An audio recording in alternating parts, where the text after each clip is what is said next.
Good afternoon, and welcome to this week's Wisdom Wednesday. I'm Lorianne here to man the station, as Dr. Finegrit says. And this episode is episode number 13. Hey, Darren, what are we talking about in this episode? Yeah, great. Thanks for welcoming me there, Laura. You did a fine job. Yeah, she's manning the station. She's doing very well. Just wanted to welcome everyone again to episode 13. We're going to cover tapeless technology today. It's a very hot topic with a lot of my customers on daily phone calls and visits when I did do those back in the day. Hopefully they'll be coming again soon. And I got some new technology to show you. But first of all, I just wanted to kind of touch on it. Reason why we went into the technology. A lot of customers I visit tend to pay somebody to tape. Believe it or not, they're called tapers.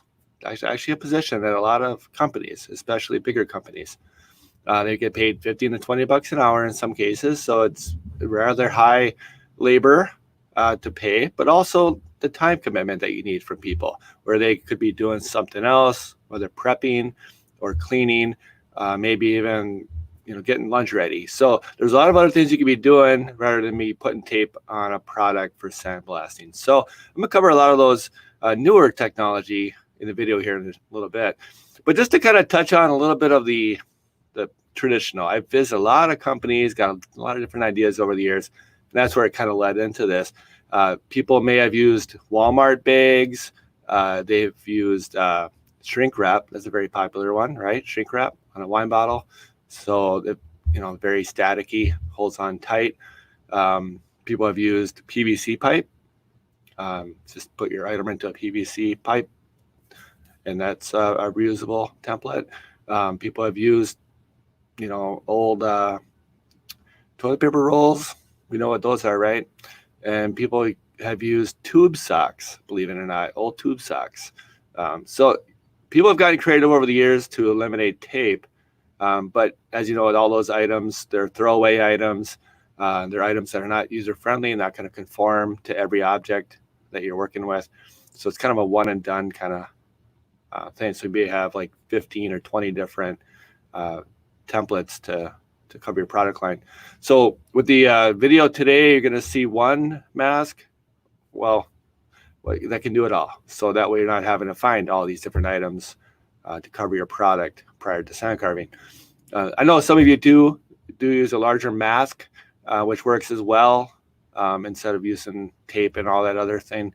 But that's a cost added onto your bottom line. So this tapeless technology is going to help your bottom line. It's going to help your labor costs. It's going to eliminate some of the non-essential work, and we're going to be able to cover that here in a little bit. So without further ado, we're going to get into the video and cover a question and answer period afterwards. I know some of you may have some neat things you've used for templates over the years.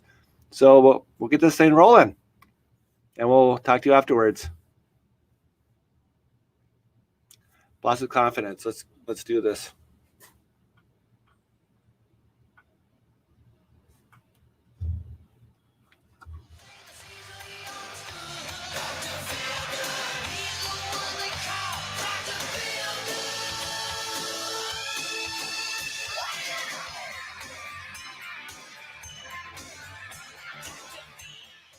Hello, everyone. Welcome again to Wisdom Wednesday with Dr. Finegrit here for you.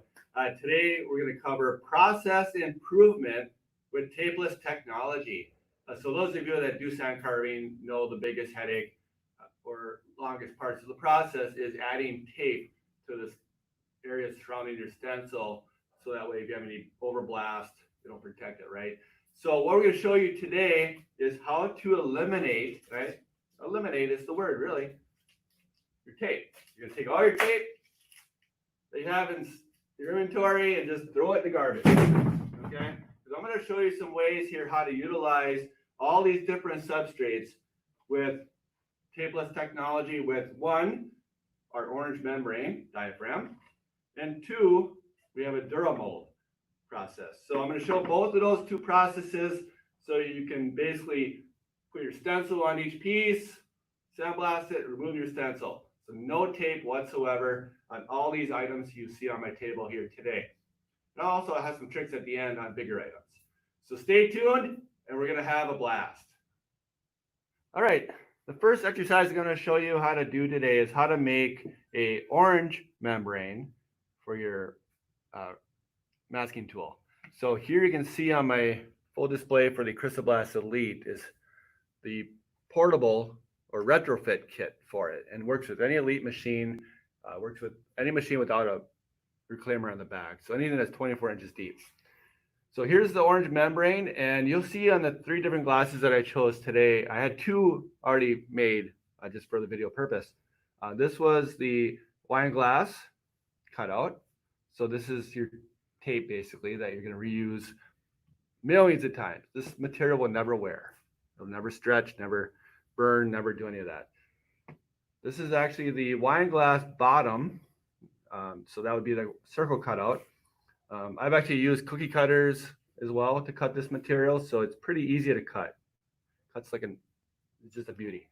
And then I'm going to show you actually on this whiskey glass how to create the shape. So you know what you're going to cut out for your different design. So here's an example. We take a Sharpie marker, could be a pen, could be a knife too if you're really good at this. So what you're going to do is just place the glass onto the Dura mold where you want to cut, and you're going to put your marker as close to that glass edge as far as you can go. Okay, and you're going to push on it as you go. And that just gives you the overall shape of your design. So there's your contour right there. It's an airtight seal. Then the other side, you do the same thing. Go to your left hand though, go as close as you can to that design, and voila. So there's your cutout for the whiskey glass. So this is an airtight seal. Now, if you make a mistake, let's say you just ran off the gridiron there, you need to make a few changes. Alcohol works really well. Just kind of give it a little mist like this. Take a rag and just kind of wipe it if you need to clean it up for any reason, or move your design maybe over. So really easy to move if you need it. All right. So here's our cutout. So like, let's say we got to do a monogram, a W monogram. So that's your image cutout. So next part of the process is underneath here is carpet, so I don't want to cut into that. So you want to put a hard surface behind it. This is just a regular piece of acrylic. So I'm going to put that behind because I'm going to be using a really sharp razor blade to give it a nice clean cut here. So basically just follow the inside of the marker. And if it's not exact, that's fine because it's going to conform. That's the beauty of this material, is it's very flexible. So basically just follow that black line. Give it as tight as you can as well when you cut.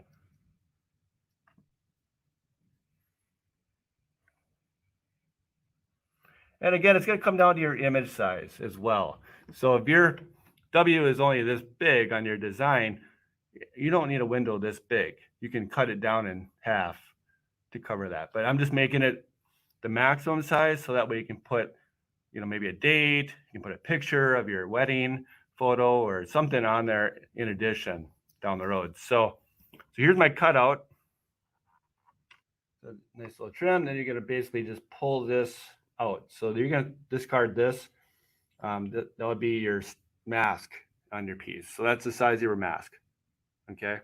Now, if you need to go wider with your image, what you do is you spin the glass because it's all the same circumference around the glass. So that's your mask size, and that's your window. So here's our Glencairn whiskey glass. We're going to put that into our window, and you can see that it's all really tight, and so you don't get any overspray. So once you put it in, this material again is really flexible, so it's going to flex to the curve. Okay. What a lot of people do too is when you put this frame on, it's very tight and stretchable. And what they'll do is they'll take a blank piece of glass and put it behind it and just have your operator sandblast it at different angles. Hit it at 90 degrees, hit it at 45, even like 15 degrees, just to see if you get underneath the stencil. And that way you know if you need to make improvements on your mold or not. But very easy to make. So again, here's our different items for today. So your 3 cutouts for different glass items that are usually, quite a bit of work to tape off, right? You got to do the inside, the base, So this is process improvements on eliminating tape in your process for glassware items. All right, so here's our retrofit. We call this a tapeless port, and it's got a diaphragm inside here at the moment. We did a large production job where we ran a bunch of glasses through this and did a wonderful job. Now, this is the tapeless port. This is called a retention frame that holds the diaphragm. So these are sold separately. So if you want to go with the orange membrane, it comes with 3 blank sheets of orange material. And then a retention frame is what you would need, which is the white frame.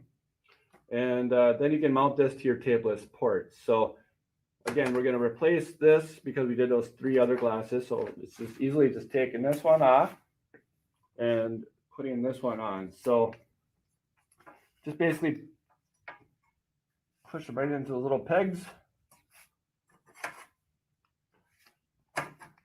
It's easier just to lay it down, right? So we're just gonna have it like so, and then put it on your frame assembly. So we're gonna put it on like that. Now, some of my customers, they'll find like little cap nuts instead of the twisties, I call them. The cap nuts, you just push it on and it's good to go. Otherwise, it just does come with 4 twist nuts or wing nuts, whatever you want to call them. So basically, I usually put just 2 on here, 1 on each diagonal end. Okay. Again, if you had like a cap nut or if you had another fastener, that would work fine too. So here's our quick change. We're going to flip this around. There's your 3 different cutouts. As I mentioned, the glass, which you can label these too. You can write in like wine glass mold, if your operator isn't familiar with what the mold is for. So this would be your wine glass. So that go in like that. See how tight that is? Very tight. And the more pressure you put on it, the tighter it becomes on the edges. So it's a cleaner process. And then this is actually frosted. That's one of my little trademarks. I like to frost my bottoms. But let's say you had an image to put on there. There you go. Push that in. Sandblast your name and whatnot. So that's a really easy way to eliminate tape on this as well. You can kind of see the glass outline as well. So it's really, so you know it's covered and whatnot. Okay. So if you actually read it the other way, see you have a little air gap there. Okay. So this circle would be cut smaller. Okay. We're going to do the shape. That's why I have these cutouts. And then the third one would be the Glencairn whiskey glass. So this one here, we go in like that. See, you got the outline of the glass. See how tight that membrane is holding on to that glass so you don't get any overspray. Another process improvement when applying film to the curve is this method. This is R3 3mm material. That's what I suggest for the thinner glass because you're not going to carve deep anyway. So 3mm works wonderful on thin glassware. So when you try to apply this image to a curve, you have a carrier that's in the way. All right, it won't let you conform because it's a little bit too thick to conform. So easiest way to get rid of it is just apply one little edge like that and flick it. Okay, I don't have any fingernails, but just basically remove the carrier. Then you have your film in your hand. So this is a smart jig device that we sell. Works really wonder. But what you do is you get nice and tight. And from this point, you just basically apply it like that. nice and tight so you don't have any bubbles or wrinkles in your image area. So there you go. It's very easy. So again, here's our wine glass with R3 3mm film applied. You see no tape, right? That's because you have the orange diaphragm. So we're going to put this item right into the frame, okay?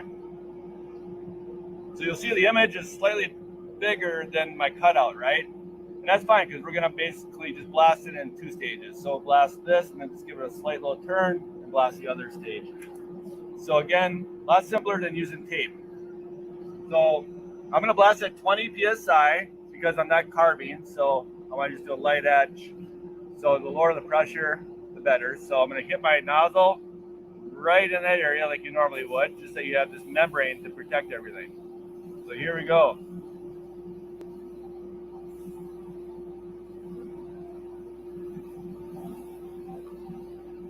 So you can see I'm slightly moving my...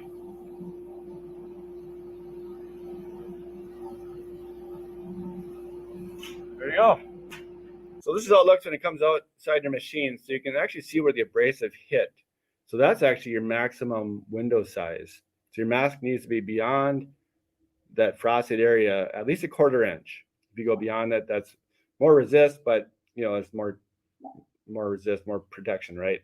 So it's up to you. I recommend a 1/4 inch. All right. So that's a good little guide there to show you how far your abrasive is reaching out and how tight your membrane is. So there you have it. All right, the next step to process improvement with tapeless technology is using the Dura mold. And actually, it's called silicarbene safeguard. All right, so this is a great material when you work with heavier substrates like bases, oblong objects, maybe like curved glass, like these here, these crescents. Also items that have really odd lips and shapes where it may not fit into the orange membrane we did earlier. So, and then people that do heavy objects, right? Crystal is heavy. Some of these, like a vase, for example, is very heavy. So when you create this mold process, the item is actually held in by the mold. So you really don't have to hold it. So it saves a lot of wear and tear on your hand over the course of a day or a large project. So without further ado, I want to get into how to create these great Dura molds for these variety of substrates. Another common item would be items with the base. So I'm going to show that as well. So yeah, eliminate tape with all these items and more. So stay tuned. So when you get the tapeless process from us, you get this box here. It's made out of silicone, so it's very slick, nothing sticks to it, so it works for making molds over and over again. You also notice it comes with a clear bottom, and the reason for that is if you have items that don't have an image on it originally.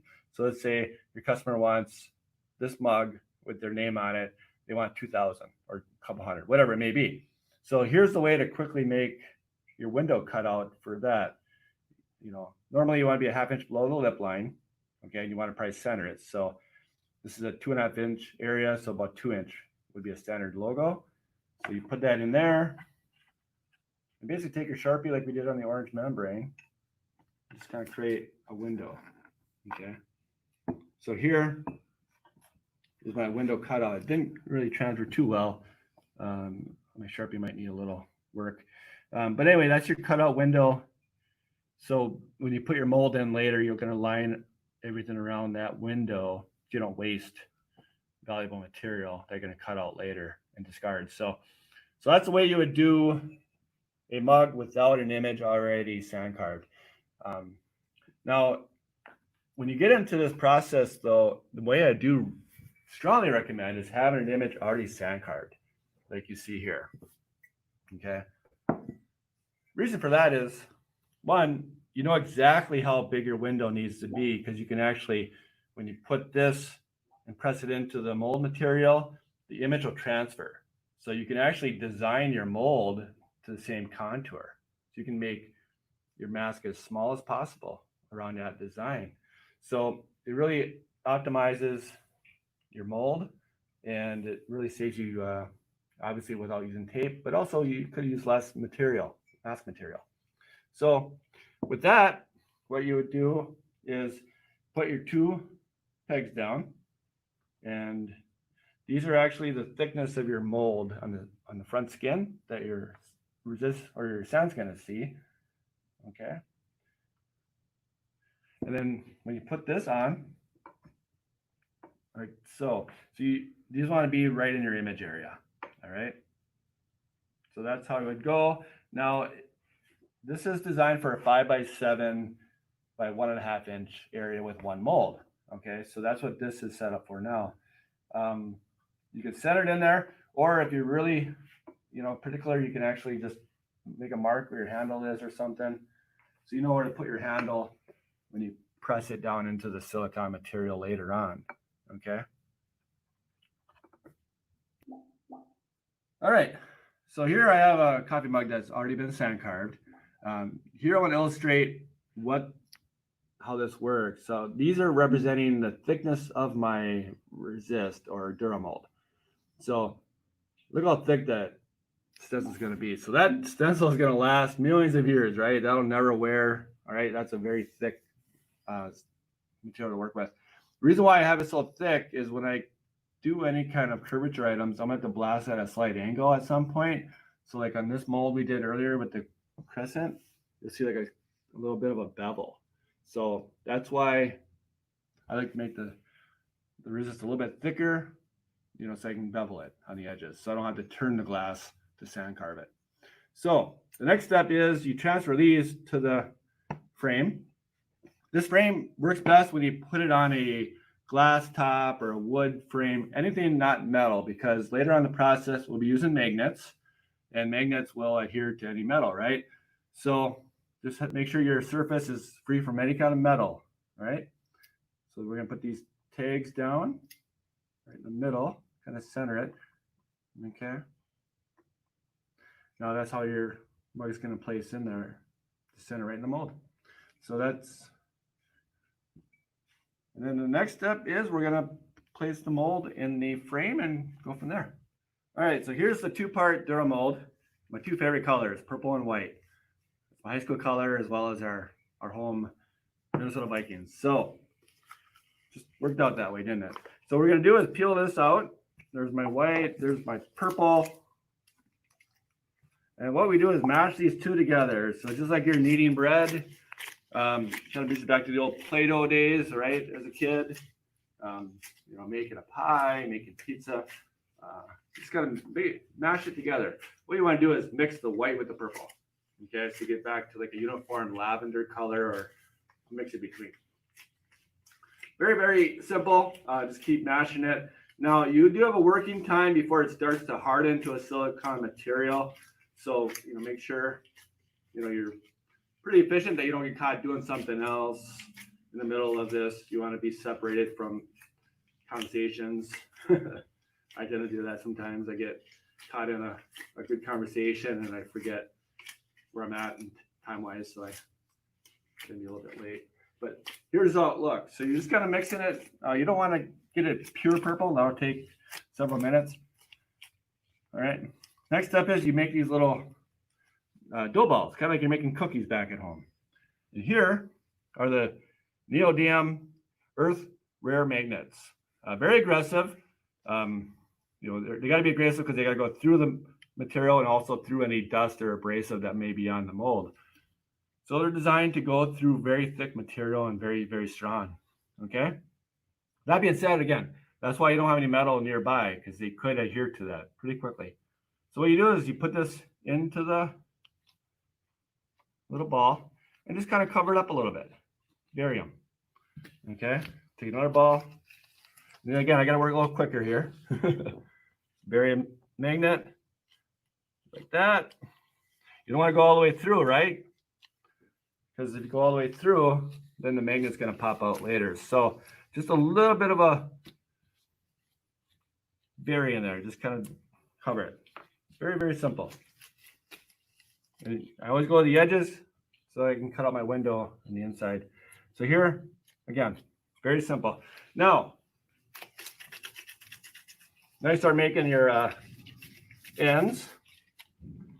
Roll them up like a snake. lay them in.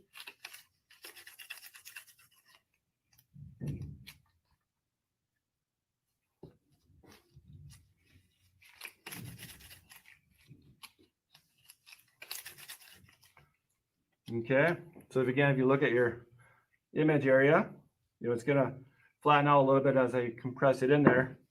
But again, you don't want to put it in the middle because it's going to be waste material. So utilize as much as you can on the outside areas. So I think that'll probably work.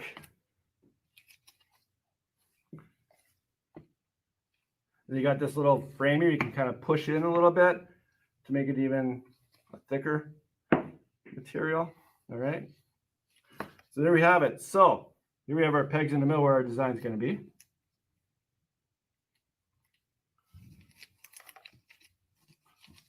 Now, matter of just taking your mold, flatten a little bit here so I can visually see it better for the camera. Kind of push it in the middle more. We don't need as much on the outside edges, just around the middle, right? Okay. So here we go. Push it down.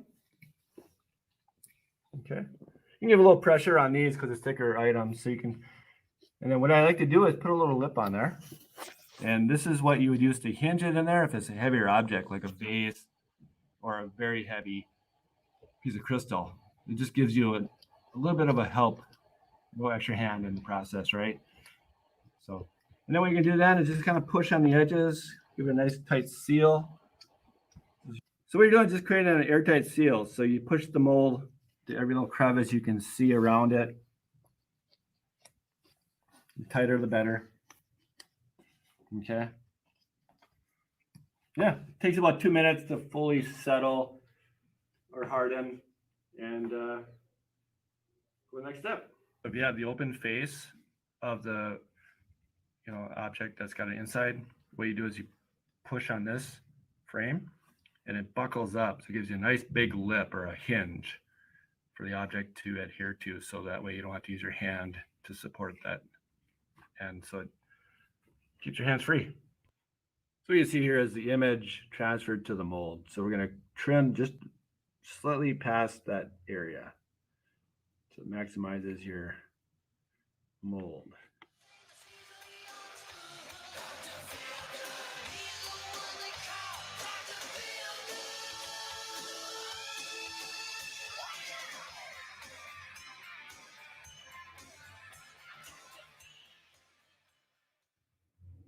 All right, so here's your window all trimmed out with your razor blade. I also use cheese cutters, the block cutters. Those work really well. Gives you a nice, even, clean edge.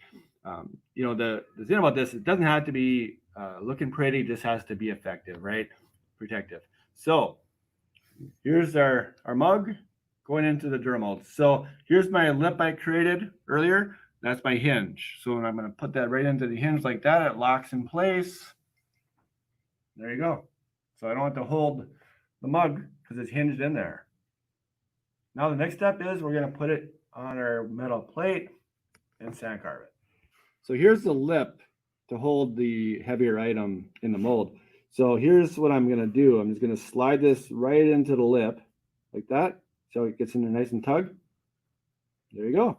Then you're going to hold your nozzle 4 to 6 inches away. You're going to blast whatever your resist is. You normally use like a 5 mil resist on coffee mugs.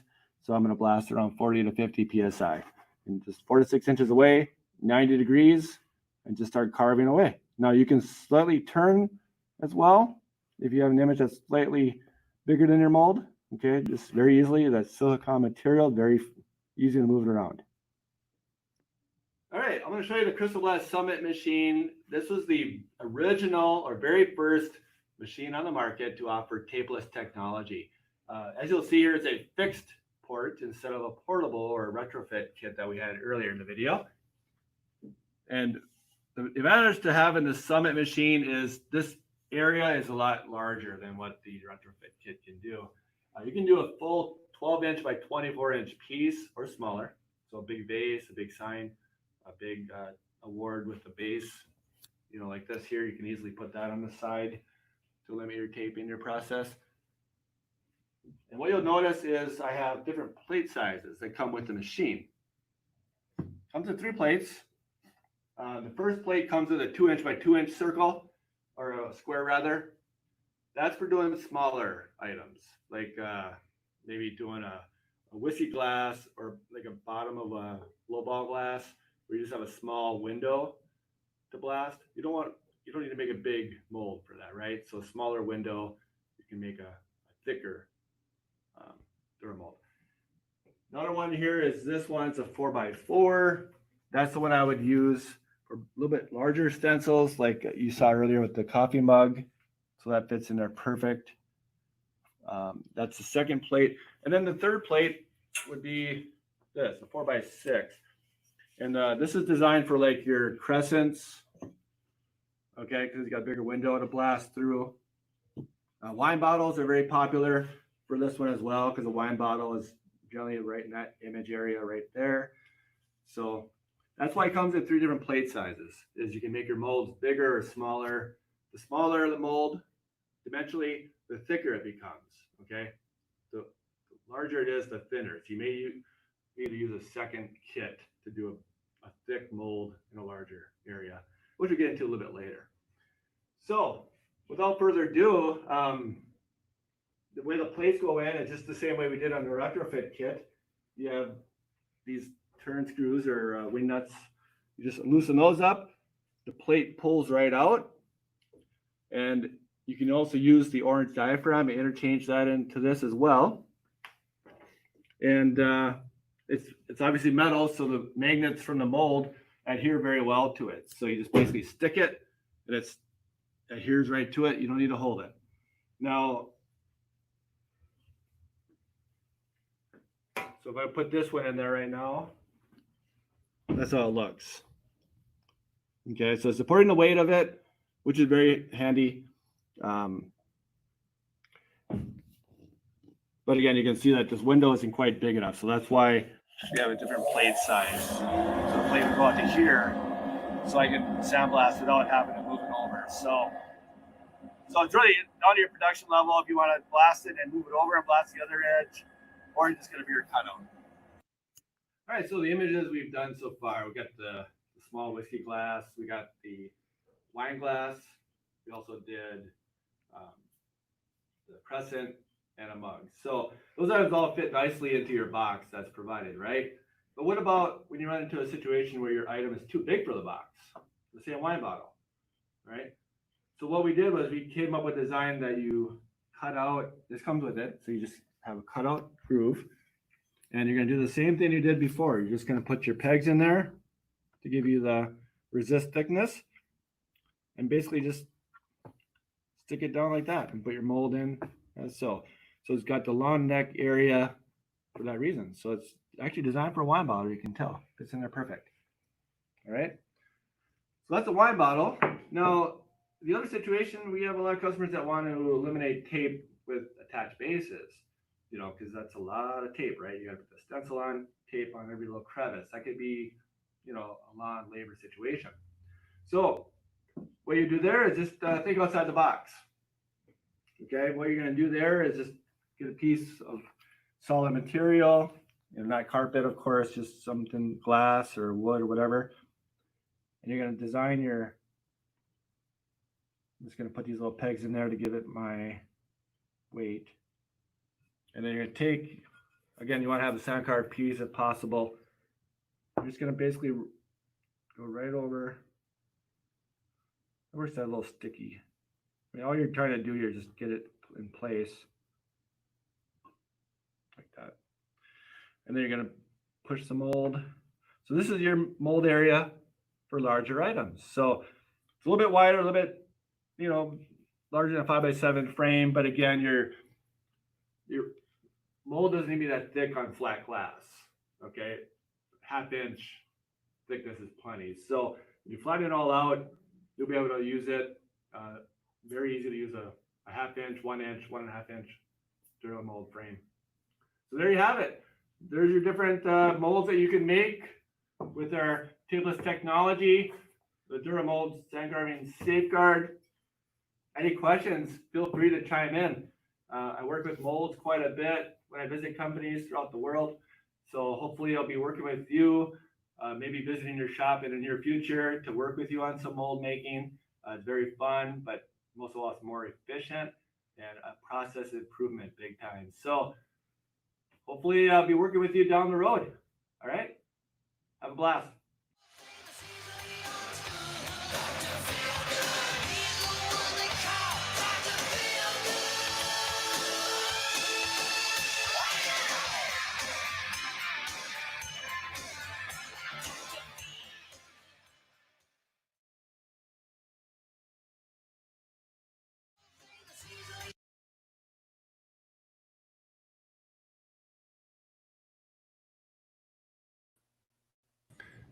All right.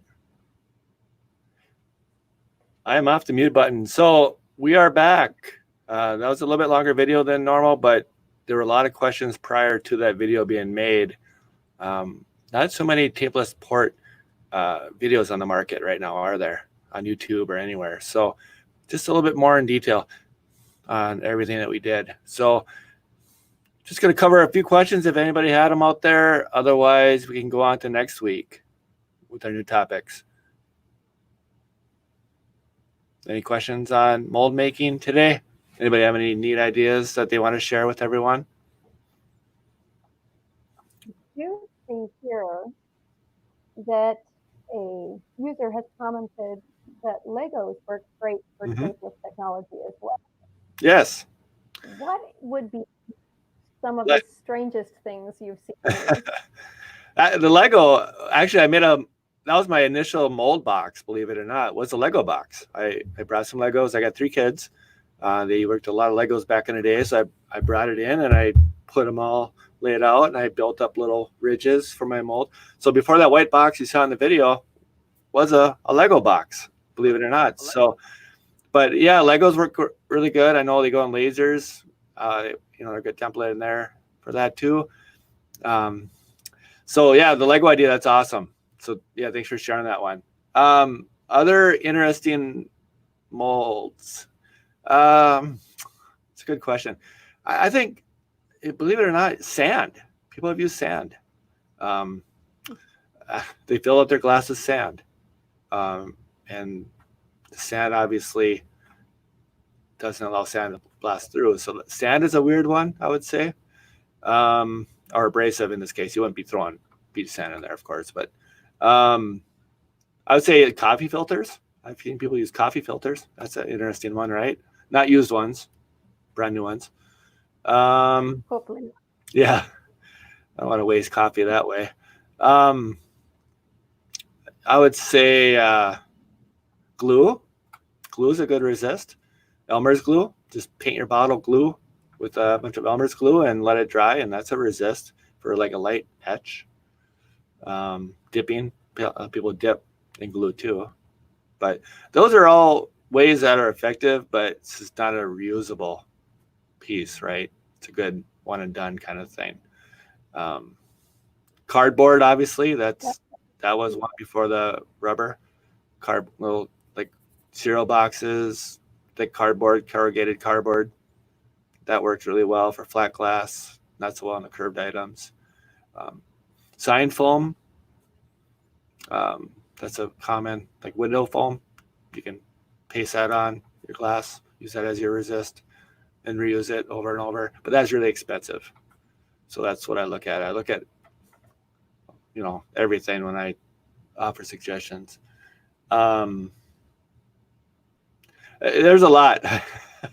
I could probably keep coming up with more, but I'm sure there's going to be other questions down the road too. So.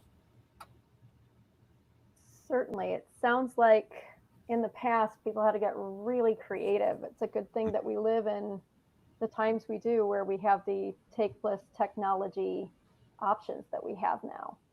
Exactly. Yeah, there's no doubt about that. We're in a situation where a lot of us as owners, maybe even financial advisors in their company, are stepping in to do sandblasting and laser engraving.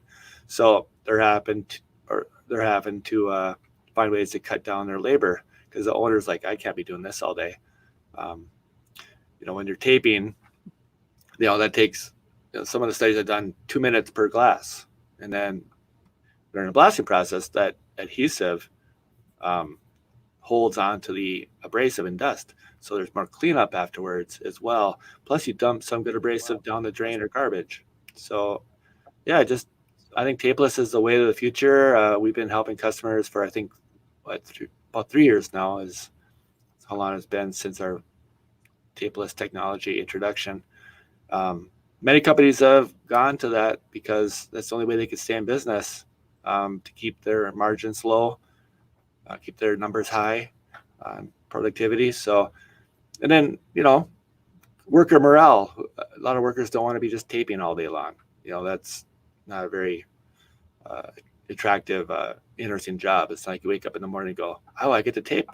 So it's, not very attractive. So it's good to have them move around in a work cell, do a little blasting, do a little prep work, do a little cleanup. They mix it up a little bit. Certainly sounds much better than it had been. Where shop efficiency is concerned, are there any other tips that you have beyond the use of our Tapeless technology, obviously, that might actually help with making the process more cost effective and quicker? I'm sorry, I missed the first part of that question. For efficiency. Yeah. To make the process quicker and more cost effective for the shops, and so that they can offer better prices to their clients. Do you have any other tips beyond Tapeless technology? Oh, beyond. Okay, that's one I missed. Beyond the Tapeless technology, the other tips, are possibly, finding or fine tuning your process, whether you're water developing film, there's ways to automate that with automated machine, whether it's maybe your water situation isn't the greatest where you are, it's low pressure, maybe it's cold water. In that case, you can go to rapid mask, which is a dry film process. That would save you time, labor, and cost. There's laser tape. You can put your laser tape on the object, throw it in your laser, burn away your image, and blast it. There's a lot of videos like that out there on Instagram right now. So and we're also working with Trotec Laser on some new videos. So yeah, those are some ways that you can create your mask efficiency. Removal, that's a big topic. We have masks that remove easier than others. So if you have a really sticky stencil for whatever reason, and that removal is going to be a little more difficult, or you may have to soak it in water to get the mask off. So, with it's not less sticky, it just has a less sticky appearance. What that means is it's a pressure sensitive adhesive. So you're not going to feel the tack. So that way, when you peel it, it comes off like carpet tape. Very clean, very easy. So there is tapes out there like our Blazer Orange laser mask and our Ultra Peel mask that do peel off really easily after sand carving.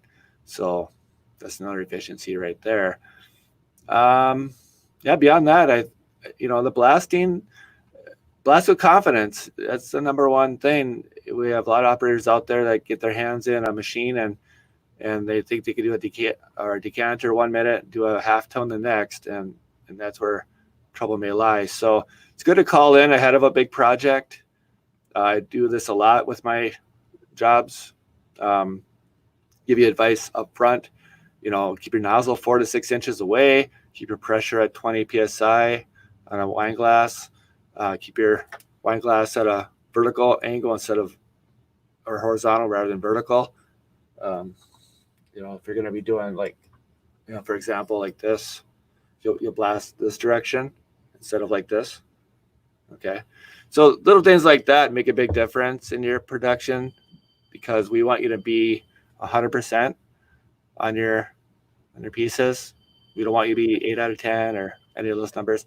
We want you to be 100% on your productivity. So, and that's just, again, working with us ahead of time on a big project, that could go a long way, because you miss a little step in a large project that could add up to a lot of recovery hours. So yeah, that's the only suggestion there is just call your rep. In this case, email me or call me. I'd be happy to work with you. That sounds great, Darren. As I'm not seeing any other questions coming in, Okay. Thanks for all the tips. You did Sure. really well. Can't wait till we find out what we're doing with our next episode. I'm open to suggestions, and if anybody wants to leave some suggestions in the comments, we're always happy to answer your questions. Yeah, absolutely. I've had a few customers want to learn more about printer setups, more about our inkjet medias. That'll be a later topic. We're also going to cover color filling. That's my idea. I think coming up next week, we're going to color fill a variety of objects, the most efficient way, of course. And yeah, those are kind of the first starters. But I think we're going to cover more of where the market's at as well. You know, we're in the situation right now where barware items are selling very well for whatever reason, right? People like their beverages. So pet memorials obviously is doing really well in the summer months. So we're going to probably touch on a little bit more of the market moving forward as well. I'm pretty easy to adjust to just about any topic. So anybody has any comments, like Laura mentioned, chime in, send us an email, give us a call, make a comment on the YouTube page, or whatever method works best. I'm on Instagram as well at Dr. Finegrit. So yeah, whichever way works. All right. Well, until then, I hope everybody can blast with confidence, and we look forward to bringing you some more content next time. All right. Sounds good, Laura. Thanks everyone for watching. We'll see you next time on episode 14. Until then, have a blast.